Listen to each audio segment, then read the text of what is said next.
درود پاک پڑھنے کے بے شمار فضائل و برکات ہیں۔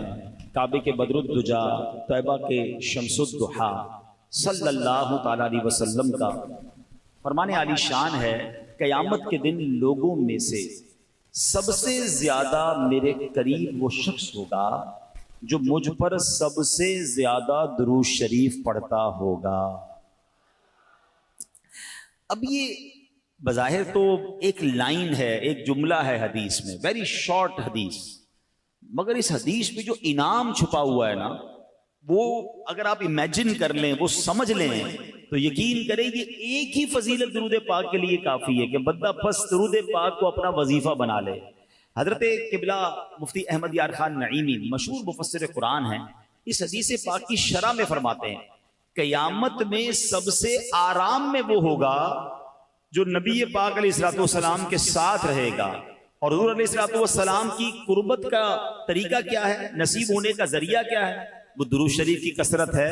تو اس حدیث شریف سے معلوم یہ ہوا کہ درود شریف بہترین نیکی ہے کہ تمام نیکیوں سے جنت ملتی ہے، اور درود پاک پڑھنے سے بزم جنت کے دولہا مل جاتے ہیں۔ جو جنت کے دولہا ہیں، جن کے لیے یہ کائنات سجائی گئی ہے، اگر وہی مل جائیں، انہی کا قرب مل جائے تو پھر سبحان اللہ، پھر کون سی مشکل ہے۔ وہ شاعر کہتے ہیں نا، محشر ہے اگر محشر، کس بات کا ہم کو ڈر، محشر ہے اگر محشر، کس بات کا ہم کو ڈر، ہم جن کے ثنا خواں ہیں وہ بھی تو وہاں ہوں گے، آقا وہاں ہوں گے نا۔ اور اگر واقعی درود پاک پڑھتے ہوئے، ان کا ذکر کرتے ہوئے دنیا سے جائیں گے اور نبی پاک نے اپنا قرب عطا کر دیا، یقیناً پرابلمز بہت ساری ہیں۔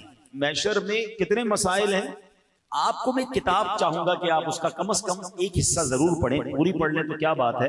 بہار شریعت، مفتی امجد علی اعظمی صاحب نے کتاب لکھی ہے۔ بہار شریعت کا جو پہلا حصہ ہے نا، وہ ایمانیات پر ہے۔ میرا اور آپ کا اللہ کے بارے میں کیا عقیدہ ہونا چاہیے، نبی علیہ الصلوۃ والسلام کے بارے میں کیا عقیدہ ہونا چاہیے، صحابہ کے بارے میں، فرشتوں کے بارے میں، قیامت کے بارے میں۔ امیزنگ، بہت ضروری ہے، بیسک کتاب ہے، یہ ہمیں پتہ ہی نہیں ہوتا، ٹھیک ہے۔ لیکن اس کتاب میں جب آپ قیامت کا باب پڑھیں گے نا، آپ یقین کریں، میں نے کئی بار وہ باب پڑھا ہے، ہم جب پڑھتے ہیں ایسا فیل ہوتا ہے، مفتی صاحب نے ایسا لکھا ہے کہ قیامت ہماری آنکھوں کے سامنے طاری ہو رہی ہے کہ پہلے کیا ہوگا، پھر کیا ہوگا، پھر کیا ہوگا۔ اس انداز سے آپ نے اس کو بیان کیا ہے۔ اور وہاں آپ نے ایک جملہ لکھا کہ کوئی ایک مشکل ہو تو بیان کی جائے، کوئی ایک مصیبت ہو تو بیان کی جائے، ایک کے بعد ایک ڈیفیکلٹی ہے، یعنی قیامت کی ایک ہی مشکل کافی ہے نا کہ سورج 1 میل پر ہے، زمین تانبے کی ہے اور سایہ بھی کوئی نہیں ہے، اور قیامت کا دن 50,000 سال کا دن ہے۔ فرمایا حدیثوں میں کہ بندہ اس قدر پیاسا ہوگا کہ العطش العطش، ہائے پیاس، ہائے پیاس کی صدائیں بلند ہو رہی ہوں گی، لوگ اپنی پسینے میں ڈبکیاں کھا رہے ہوں گے۔ فرمایا یہ ایک ہی مشکل کافی تھی، یہی اتنی خطرناک ہے۔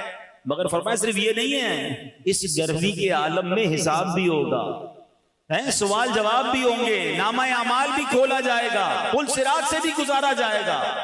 اب امیجن تو کریں کتنی مشکلیں ہیں، اللہ اکبر۔ مگر اتنی ساری مشکلوں کو جب آپ دیکھتے ہیں اور پھر جب ایک ذات پاک کی طرف توجہ جاتی ہے تو پتہ چلتا ہے کہ ہر مشکل کا اگر کوئی سولوشن ہے تو جناب رسول اللہ صلی اللہ علیہ وسلم کے پاس ہے۔ اعلیٰ حضرت لکھتے ہیں نا، سنتے ہیں کہ محشر میں صرف ان کی رسائی ہے، سنتے ہیں کہ محشر میں صرف ان کی رسائی ہے، گر ان کی رسائی ہے لو جب تو بنائی ہے۔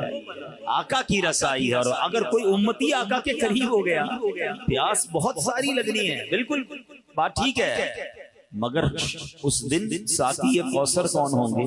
جام کوثر پلانے والا تو آقا ہی ہوں گے نا۔